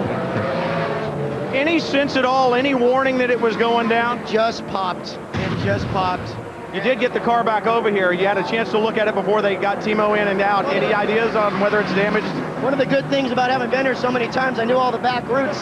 So anyway, got it back in here quick, and they're in right now. I just hope all it is the tire, because it was really bizarre. You guys don't need any more adversity. No, we don't. Maybe, you know, maybe it's all out of the way now. So. We can only hope. He still smells like smoke, guys. What he said right there makes a lot of sense. He's been here a long time. There's a pass for the lead right there. Yeah, new race leader yet again, and Borchella's fighting. He comes back on the inside in the newly Kodak-sponsored Pontiac-powered Doran. Max Angelelli, welcome back to the Rolex Series. He's breathing new life into this series with a new team. He's been exciting so far at the start of this one. He and Borchella going hard at it. Boy, they are going hard at it. And as Dorsey keeps saying, you know, this is a 24-hour race, guys. But of course, you know, when the old blood's up when you're in a race, it's very hard to tell people to drive cautiously. But these two guys are really humming along. And of course, the problem is dicing like this when they come into slower traffic. And here goes Angeli for the lead again. No, side by side, very even power. Two different chassis. You can see the very sharp rake on the front of the Riley, the 10 car. Watch the braking zone there. That's where Angelelli. That's where Angelelli, right, yeah. When they come around past the stripe and go into that turn 1, he just picks up handfuls of time on the brakes. We've mentioned the driver lineup in this car as Angelelli now regains the lead. But what about the lineup in Terry Borchella's car? He's the reigning DP champion. He's got former Champ Car star and now NASCAR Nextel Cup driver Christian Fittipaldi, as well as Andy Pilgrim, a former class winner here at the Rolex 24, and leader, well, Donahue spins. Oh, and pulls out from the other Red Bull car. And gets going again. He was in 5th position when that happened, so he's lost a lot of ground, and now Didier Taze is right on board. Uh-oh, replay of last year. Remember these two guys last year? It was a boxing match between these two. Well, let's see what happens this time, and Andy Wallace tucked in behind in the number 2, Sitco Crawford. There are some really nice-looking cars in this field. I mean, I'm so impressed over last year of these new cars, the speed that they have, the way they've developed the bodies. They are real nice race cars. That's the Doug Goad car right behind him. No, that's number 2 car. That's Andy Wallace. Andy Wallace. Tucking in behind Didier Taze in the 27 Lexus-powered Doran. A car that came into the series late last year, won a pole at the hands of Bill Aublin, did come up with a win, came very, very close, and really showed everyone what Kevin Doran can do. And here we go. Didier Tays was actually driving for Bell Motorsports. He's in the 54. Watch this. Bang, bang. These guys going hard at it. That was up at Watkins Glen. Now, this was at Champions Weekend last November. Take a look at these guys beating each other up. This was in the closing laps of the final race of the year. Donahue on the right, Tays on the left, and they were relentless on each other. The door of Donahue's car opening. It was too good not to let it go, and we asked the guys a little more about this. You know, Diddy had gotten into us a couple of times, and in the last race, he got into me again, and you know, the rest is history. Contact, side by side. These guys are not giving an inch. Whoa, David Donahue, and the door flies open again. Donahue in his last race of the season, and look at this. These guys are beating each other up. I'm not going to go back again to what happened with David, because, you know, maybe we didn't see the complete part on the TV, but anyway. And Donahue, great driving. He slams it back up the inside. These two come together again. This fight is far from done. And look at this. They will drive each other into the ground. It wasn't just a one-off incident, I'll say that right now, but it gets to a point where you just can't keep getting pushed around. Didier Tays and David Donahue, how many more times can they belt each other? Man, without blowing a tire, tearing the bodywork off, unbelievable. For sure, you know, thing like that will happen, you know, I'm sure again, and I hope not too often, because I don't like that kind of style of driving. Donahue is not done with yet. His fight is not over. No, this is not over. You know, paybacks are going to come around next year. Next year will be exciting. I'll tell you that right now.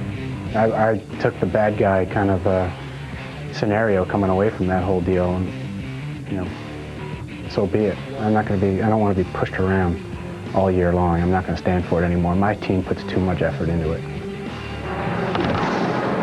No need to guess what they're thinking. I don't think we'll see much of that at this race anyway, because it's too far to go, but you got to wonder in the future. Andy Wallace has now separated David Donahue and Didier Tays. You ride with Andy. Let's have a listen.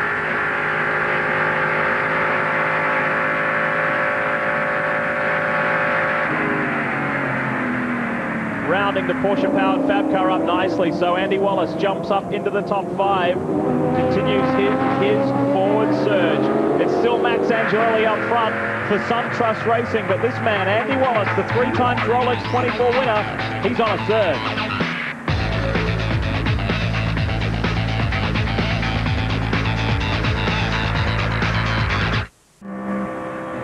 Welcome back to the 42nd running of the Rolex 24 here at Daytona. Now, when Scott Pruitt made his last pit stop about 10 minutes ago, he was not quite happy with the balance on that Ganassi race car. So they made a couple of changes. One thing they changed was this rear wicker bill, or otherwise known as a gurney.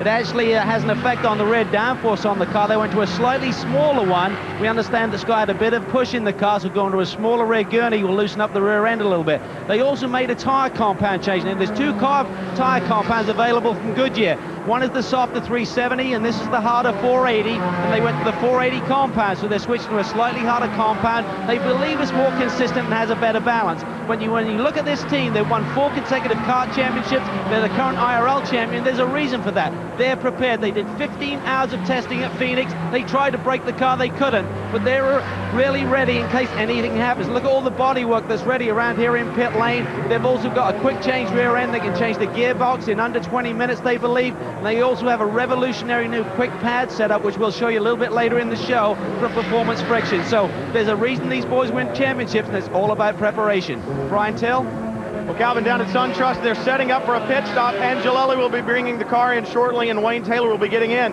You know, after 24 starts here, I was talking to Wayne about the pace earlier on that Terry Borcheller was running. Asked him if he was surprised by the aggressive nature of Borcheller's driving. He said, yeah, he was a little bit. At about that time, Angelelli made the pass into 1. I just asked him about it again. He just kind of smiled and said, well, I guess the car must be running pretty good. But yeah, they're surprised. It is a battle, and it's a battle early. Look for it to continue for another 22 plus hours. Lee? This is such a good lineup, and we will, over the 15 and a half hours of our live coverage, we will go through all these wonderful lineups. With the SunTrust team, you've got Angelelli, who brings his experience from Europe and here in various sports car categories. Wayne Taylor, this marks his 24th 24-hour race. And I remember when I went to South Africa to race in the Carl Army 9 hour 20 odd years ago, Wayne Taylor was just a kid there with his dad and was really picking my brains about coming to race in America or Europe, which was the best place to go to. And here he is, an American citizen, and obviously made his decision, and he's here and been very, very successful as well. But this is a great lineup of drivers, only 3 of them as opposed to 4 or 5, but every one of them are very much of a proven commodity. Tremendously quick team. Very astute choice in their third driver, Emmanuel Collard, who's the reigning Le Mans 24-hour GT champion. He combined with Sasha Masson and Lucas Luhr last year. Great lineup there, and he's been doing well in the short amount of time he's had in this car. Very nearly got into Formula One, Emile Collard. He was so close, but things just didn't line up quite right for him, so he never made it.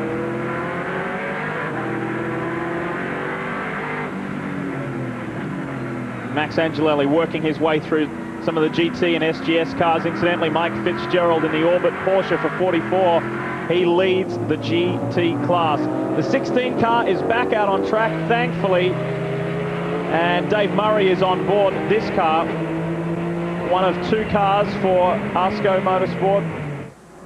And let's have a look at their problems so far today. Top of your screen, Craig Stanton, high-speed crash. Fortunately, plenty of tyre barrier there. Crunch. Ooh, that horrible noise. And here is this team car contacting the barrier with Joe Kuntz on board there. A heavy, heavy contact. Let's hear from Craig now. Craig, that's not how you really wanted to start the Rolex. Take us through that wreck there. Which one? Yours. Well, wow, you saw about everything right there. You know what? Just tight quarters as a restart. There's about 4 people going for 1 spot. And, you know, everybody's running hard and everybody's trying to get to the front. It's real prestigious. Yeah, you know, it's just one of those things. Man, I wish we could see that on national TV. We have fewer classes this year, more cars. Is traffic a bigger issue? Yeah, it is. You know, we have a goal here, and it's to protect the car, and it was unfortunate. The Oscar guys worked so hard. These guys have, you know, basically took all these guys from the different teams and put them into the A team. And they have come together to work so well this week. Brand new team, and we're going to go do some big things this year. We're really excited. David Murray's now in the car. Any word on it? No, he said it's perfect. I don't think we hit anything structural. You can see him right there. He's rolling along pretty good. It's just body damage. It's too bad we're down a bunch of laps. We're going to keep digging. It's real early, and I'm not nervous at all. Back to you, Lee. Well, Dave Murray, for me, is a real unsung hero. He did a wonderful job here last year when driving for Renworks, finishing 3rd overall and 3rd in class. Here's Mike Fitzgerald for Orbit Racing as Andy Wallace ducks up the inside. Mike leads the GT class and is 15th overall. And talk about a good lineup. They have the Policastros on board with them, the father and son team, but they've picked up Robin Liddell and Johnny Molan as well. So that, too, is a very, very strong lineup for the GT class. The 94 is in pit lane. Problems there. Another right rear. That's 3 right rears, and that does not bode well. It usually means here at Daytona. This does not bode well for Dunlop, of course, because Dunlop is the spec tire on the GT class, and that's 3 right rears have gone. Maybe they need to be back in the truck there, rethinking the compound. And of course, this is the nature of Daytona and the banking. The artificial load put by the banking on the right rear is giving it a lot of heat. This is a bad situation. And we saw that from that onboard camera when we look at the suspension. We were looking at those 2 springs mounted. The one on the left of our picture or the right of the car was so much shorter than the one on the left. So it just shows you how much load is put into the right rear of these cars, and it is tough on that right rear tire. And of course, that shock absorber was going like crazy over there on the one side while the other one laid their elbows. Exactly. You know, the trading away. Francois Labhart for the Master Car entry on board. Jim McCallion is in fact in that team, the man behind the Long Beach Grand Prix. As we leave you momentarily for a quick commercial break, let's update you on the classes. Angelelli, Borcella, Leitzinger, Hayward, Wallace and Donahue, the top 6 in DP. The GT standings, we know that Fitzgerald and Orbit are leading the way, but the Flying Lizard team, here they come with Lonnie Pechnik, one of the team owners on board, and Fabrizio Di Simone, a very, very fast guy from the FIA GT Championship. He sits 3rd. And the SGS class, the new class, Randy Post, who raced in GS1 last year in the Grand Am Cup, which is, of course, now SGS. He leads the way from the reigning champion, Jean-Francois Dumoulin. Welcome back to the Rolex 24 at Daytona. And plenty happening down in pit lane. Former race leader Terry Borchella has just pitted. And now we see action down here in the Howard Boss team. Brian? Well, that's right. Butch Leitzinger has gotten out. Elliott Forbes Robinson has gotten in, and they will make the same push rod adjustment to the number 4 car that they made to the 2 car earlier. Lee? Plenty happening down there. Here is the 10. Angelelli is in, and Wayne Taylor slotting himself in. Looks like a routine pit stop here. We're going to have a driver change. We're going to get all the tires, obviously. And this is the way it should look. No panic. Everybody just doing their job. And we're hearing word from the ground that there's a few sprinkles coming already. And this is exactly what the drivers and teams did not want to hear. We said right at the top of the show, there was about an 80% chance that it would rain today. And apparently there's some sprinkles on the ground. The 74 Flying Lizard Porsche has had a great start. And Chris is there. This is actually the 3rd driver change for this team. Lonnie Petchnik is getting out. Seth Nyman jumping in the car, so they're trying to get through a driver rotation real quick here. Hopefully trying to take advantage of some of these early cautions. However, with this rain, this might kind of set these guys off. They might have to come back in if the skies do open up and get a little bit more rain down here, because they are putting slicks on the car. This team came here and qualified 2 cars. They actually qualified 1 and 2 in GT, and then decided to go with the 74 car rather than the 75 car. Both cars were about the same speed. However, they just said this car was prepared a little bit better for the 24. Nice to have that choice, isn't it? Yeah, you know, that gave you a pretty interesting look at how much stuff goes on between the drivers on a driver exchange. Of course, it's not just the seatbelts anymore. You've got your radio hookup. You've got that little tube you saw as a drink bottle, as well as a lot of these guys wear the Hans device. You see that's the brake smoke there. They're changing out a screen right now to change the rubber from the tire from going forward and blocking the radiator. All right, we had a driver change. You heard Brian mention that the legend Elliott Forbes Robinson is in the 4. Let's hear from the man who's just stepped from this car. That's right, the legend DFR is in, and the legend, or soon-to-be legend, Butch Leitzinger is out, yeah. Now, you guys came in, you did the driver change, but you also made a suspension adjustment to the rear of the car as well as an aerodynamic change. How is the car out there?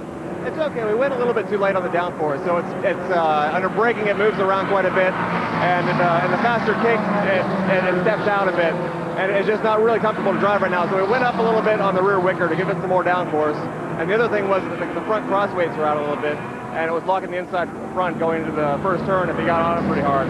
So they put a little more weight on that. So as you saw, it took an extra minute or two, which. You know, it's annoying at this stage of the race because you can see where your competition is. You don't want to race them. So it's going to make the car so much better for the rest of the race. And, you know, especially for Dave, you know, who hasn't been in the car a whole lot, it's good to give him a comfortable car. A little annoying, but a long, long way to go for these guys. 190, a little uncomfortable, I don't know. So we see Elliott Forbes Robinson out on the track.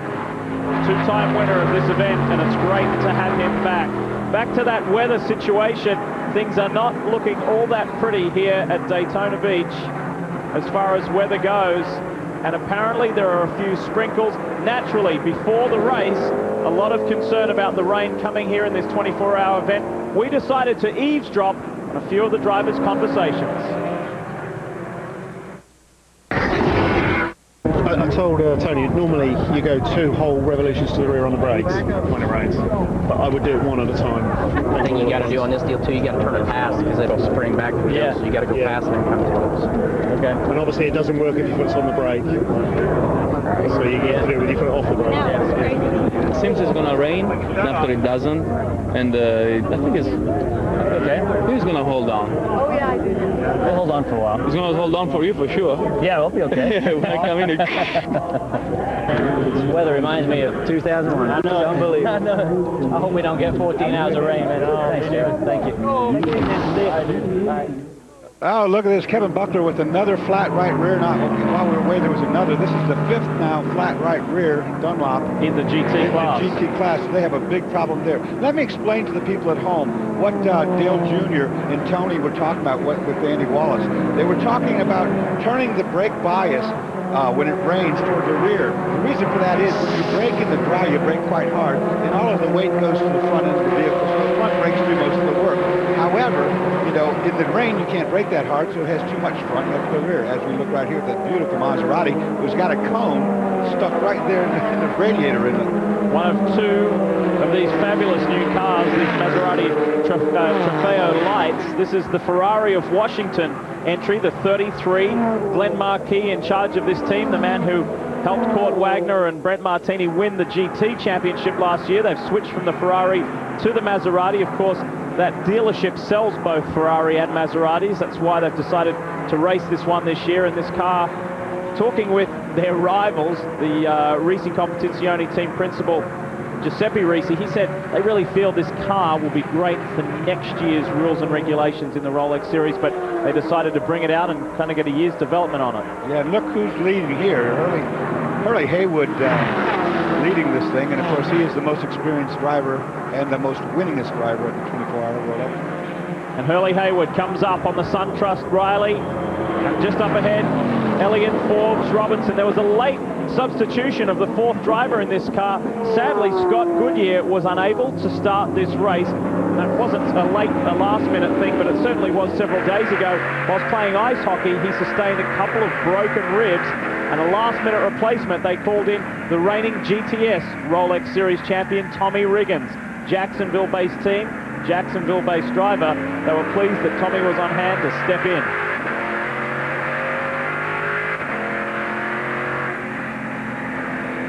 Ride with the Howard Boss Motorsports, Crawford with a Chevrolet power plant, Andy Wallace the driver, 3 times a winner, Hurley Haywood 5 times a winner. There's 8 victories right there. Like I said before, but at the beginning of this race, Hurley Haywood had 14,635 laps, but our pole sitter, Scott Pruitt, second, 8,376 laps. Third in that category is EFR himself, 8,670. Actually, I have those two. But do the math, you know how it is. 43 laps already down, and so far so good. I mean, there was a few incidents early on. We just had the 2 full course caution periods, and it's Hurley Haywood who leads the way from Andy Wallace and David Donahue. So 2 Brumos cars up in the top 3. Then Scott Maxwell, the reigning DP winner from last year's Rolex 24-hour. There they are, the overall standings, as we take a quick break. Speed Channel's coverage of the Rolex 24 at Daytona is brought to you by Rolex, the watch of achievers the world over. Welcome back to Daytona International Speedway. Hurley Haywood in the 59. The Porsche-powered Fab car is your race leader. 2 wins last year for Hurley.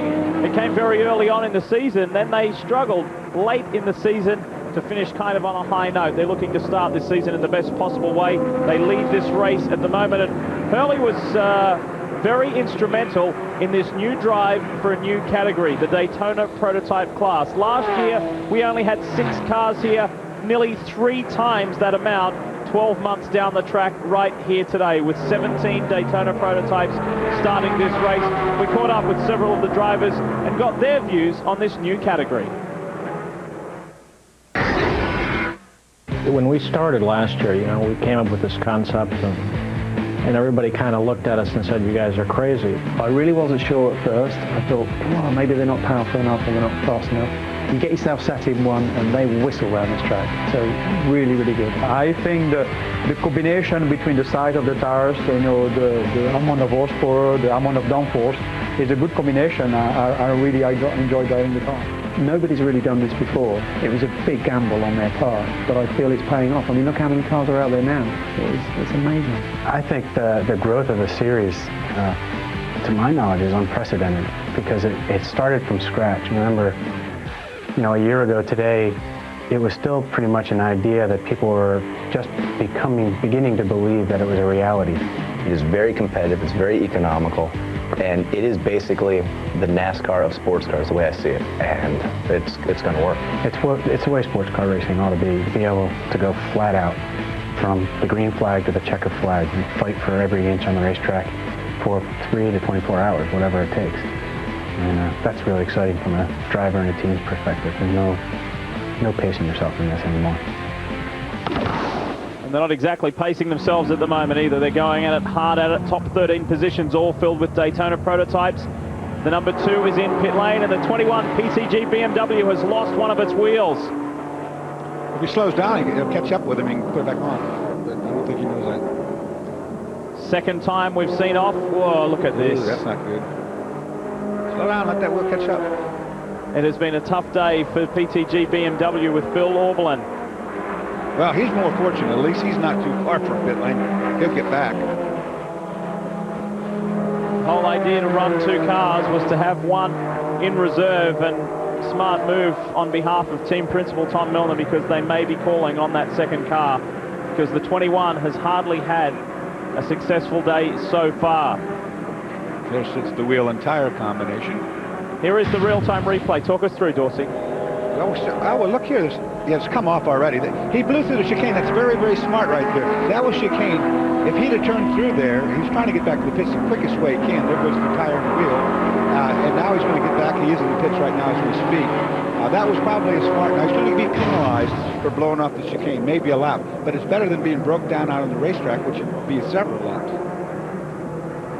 Bill Auberlen,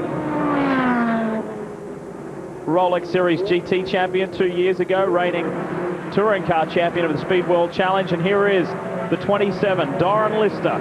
Mark Goossens now behind the wheel after Didier Tays did a fabulous opening stint. Chris?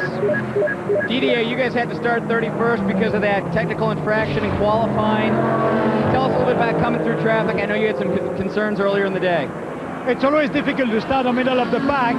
You know, you have more risk, you know, to have people spinning on the front of you. But we had a very good start. You know, we had early yellow, but that didn't really do anything to our strategy. And I went through traffic nicely, and I think now we're 5th or 6th, and I think we're in good shape now. Last year we only saw a little bit of rain at Watkins Glen. You got to experience that. Is there anything you told Mark? No, Mark ran a lot in Europe. You know, he's from Belgium also, and I think he ran more often than I do in the rain. He should be okay, and it looks like it will come pretty soon. Back to you, Lee. Thanks, Chris. Nice to hear from Didier, the Rolex Series champion of 2 years ago. And the 59 and 58 have pitted. This is David Donahue bringing in the Red Bull Porsche-powered Fab car. Darren Law is now exiting pit lane, and JC France is on board the 59, so their first driver changes. We ride with the 2. The Howard Boss Motorsports Sitco-sponsored Crawford. Brian, do you have more on this car? Well, they came in for just fuel and tires, Lee, but they had a problem with the air gun on the right rear. It would not come off the lug nut. It got stuck on there, cost them precious time. My question is, they left Andy Wallace in the car. It is going to rain later, and you're going to either have to choose between Earnhardt Jr. and Tony Stewart to go in that car. I question why they left Wayne Taylor, or why they left Andy Wallace in. They could put those guys in when it's dry and put Taylor back in when it's wet, but you never question Max Crawford, do you? No, very smart guy, and Andy Wallace has been an integral part of the development of this car for the 2 Howard Boss cars and the Spirit of Daytona car. They did something like 9 tests covering 3,200 miles in the lead up to this event, and there was a lot of interest and a lot of speculation, a lot of excitement about this Crawford before it even hit the racetrack. They said, if you're going to purchase a car, this could be the car to have. It certainly showed to be a very nice, good, fast car right out of the box, hasn't it? It's been perfect. Max Crawford said to me actually yesterday at a press conference, just talking on the side, he said, how long do you think you can go on a, if it's green, how long can you go on a regular stop? He said, he looked at me, he had a bit of a wry smile, and he said, you'd be surprised at how far we can go. That's one of the things we've been working on a long, long time. JC France is in behind the wheel of the 59. Let's go down to the Brumos pit right now. There's not a guy at this racetrack who knows how to win this race better than Hurley Haywood. Surprised by the pace that these guys are laying down early on? It's a little quick. I was thinking about dropping back a little bit and just sort of watching, but we sort of fell into the pace there, and then I don't know what happened. Somebody crashed or spin or something, and we were right up front. I was driving the car easy. I mean, if we can drive it like that all night long, man, I mean, no problem. The pace may be quick, but it seems to be comfortable. Yeah, it's very comfortable. You just got to be really careful with the slow cars, you know, not they got their own little race going on, and you know, a couple times I got really squeezed on the banking going down in the bus stop. I mean, they couldn't have put a piece of paper between us, but other than that, it's going good. It's the battle with the clock guys, but it's also the battle with that other class, and you can't forget it. Chris? Well, I'm down here with Tom Milner. Tom, more problems for the 21. What's going on? Well, apparently, after having fixed the initial problem, which was had something to do with the engine electronics, we discovered that now that we had a bad wheel gun, but we had already changed it. That was the problem with the wheel coming off. I guess those are the after effects. If you haven't raced endurance races for 2 years, somewhere along the line you get caught. And is the 21 going to get it back out on track? Yes, we'll fix it. We'll be back out. Good luck. Yeah, it's not reflective of PTG BMW. They are a slick outfit. They work incredibly hard to get the 6-cylinder engine into those, what were the 2001 GTR V8 powered cars. They'll be back, and they'll be back strong. We'll be back too.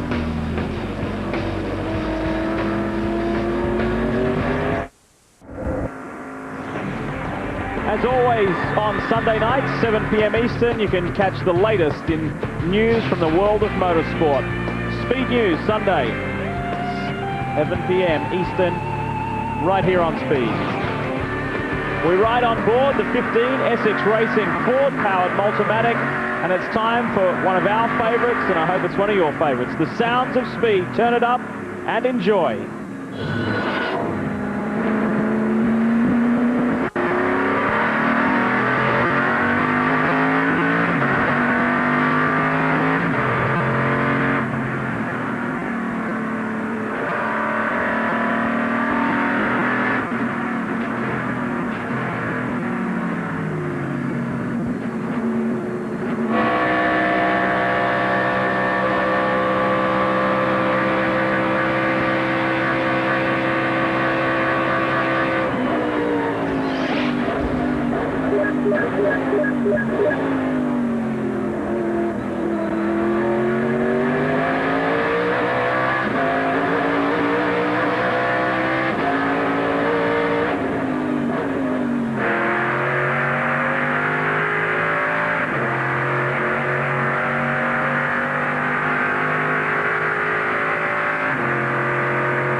Fabulous sounding power plants out there, and we see here the battle for the lead. Andy Pilgrim now on board the Bell Motorsports car. Scott Pruitt still behind the wheel of the CompUSA Lexus powered Riley, and traffic playing its hand, and Pilgrim has been able to reduce that margin.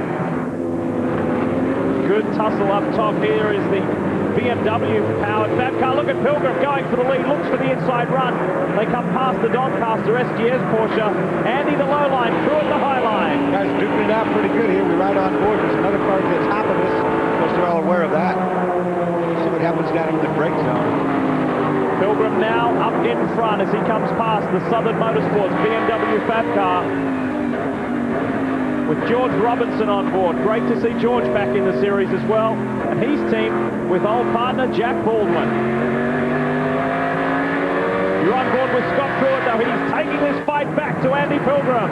Listen to the different engine sounds when you hear that. It's on. Right on board with Scott there. That's, of course, the Lexus power. Part of the difference, the Lexus can rev to 8,000 RPM. If you're driving a Chevrolet engine, only 6,500 revs. A Ford can run 69. A BMW to 7,000. If you're a Porsche, run it till she blows. No limit whatsoever.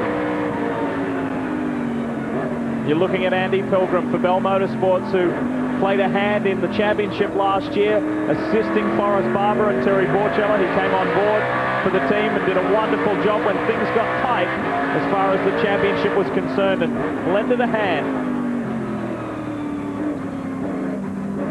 There's that slippery corner. You hear Scott working the throttle. Very gentle with the acceleration, not to spin the tire. Here's the King, fastest corner on the infield, absolutely frightening at night. A little lift there, he's not quite flat, you heard him lift. No need to do it flat if you don't need to, that's for sure. Makes you old quick. As you enjoy this ride with Scott Pruitt, fabulous diversity at the top of the leaderboard.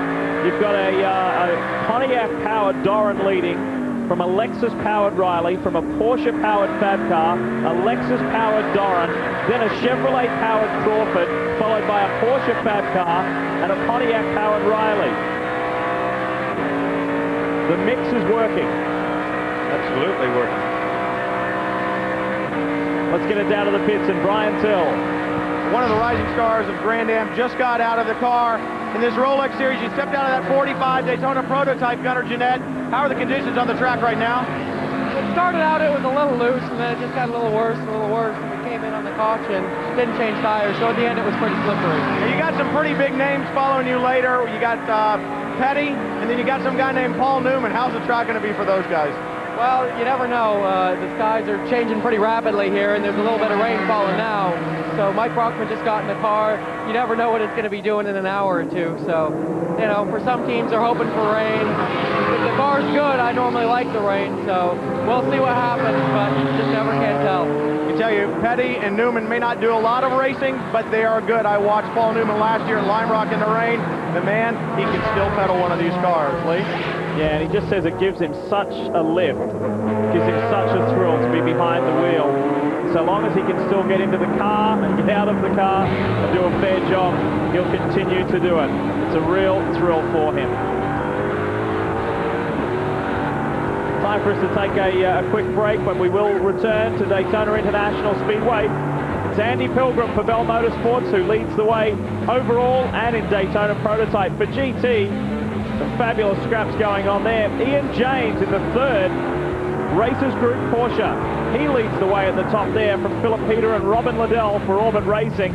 And in SGS, until a few moments ago, the SGS car was the highest out of its class or GT, and that's with Jean-Francois Dumoulin on board.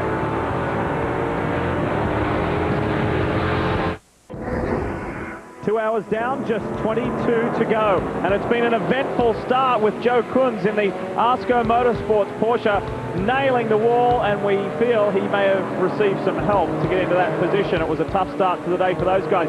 Kevin Buckler with a scary moment at 180 miles an hour. The right rear blew, and that's been one of 5 that has gone. Have a listen to this.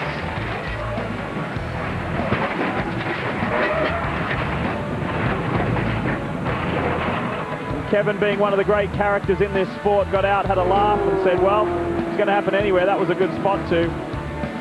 The team worked very, very hard to get it done. David Donahue in the Red Bull Porsche Fab car spun down in turn 1 whilst in a top 3 position, but was able to regroup and get it going. And Bill Auberlen lost his left front, cut the bus stop, decided to go straight ahead and was able to limp back to pit lane and indeed the paddock and garage area and get that attended to.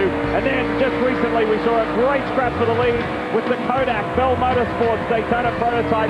Andy Pilgrim behind the wheel, taking the fight to Scott Pruitt. Now you're back with us live, and it's still Andy Pilgrim up in front.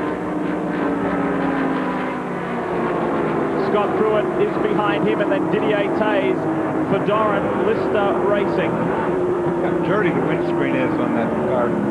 And if it was sunny out, that would be a big problem for Scott. Being that it's overcast, it's not so bad. But watch as you see pieces of rain hitting right here. It is starting to sprinkle now. Comes past the Ford-powered Multimatic. This is second place in GT, Philip Peter. Very experienced European racer on board the Ferrari 360 GT, the Red Bull B car. And they've done a nice job so far. It's Orbit Racing out in front with the Scotsman Robin Liddell, who leads GT. This car is second. And third is the Ken Dobson number 97 car, doing a nice job for Graham Nash Motorsport. That's the top three in GT. They can tell you as far as just in the simple order of things, an SGS car is up there and running the top of their field, and Scott Pruitt has finally come in. Brian Till has more. You're exactly right, Lee. They're in. They'll do fuel, tires. They're also a driver change. Pruitt is out. Scott Dixon is in. Don't forget, it has been a long time since Scott Dixon did any road racing. He's about to do it under very difficult conditions, a car that he has not been in, but for a few laps, and certainly not in wet conditions. It will be trial by fire. And I would take a gamble. I haven't spoken to Scott this weekend. I'd take a gamble and say this is the first time he has raced a car with a roof over his head. Certainly in New Zealand and Australia he did. And since he's been here, it's been Indy Lights, Champ Cars, and straight to IRL. So this is a new experience for Scott Dixon, the reigning IRL IndyCar champion. As he sits in there right now, it's not wet enough to go to those rain tires. We saw him up on the wall, but it's not wet enough to do that. So he's got to go out on slick. So that's the worst scenario if it's when they start running hard here. Here's Robin Liddell, the Scotsman, teamed up with the Policastros, Jay and Joe, the father and son combination. His other teammates are Mike Fitzgerald and the very fast Johnny Molan. A great combination, and these guys are certainly looking for victory. Joe Policastro, the father, has anticipated he won't do many miles, many laps throughout this 24-hour period. He'll leave it to the 4. And there's Scott Pruitt. He's just clocked on 2 hours straight up. Not a bad effort. Not a bad, and he looks pretty open for the whole thing. He's not too sweated up. Of course, it's an overcast and a rather cool day. These cars, by the way, can be really, really hot on the inside.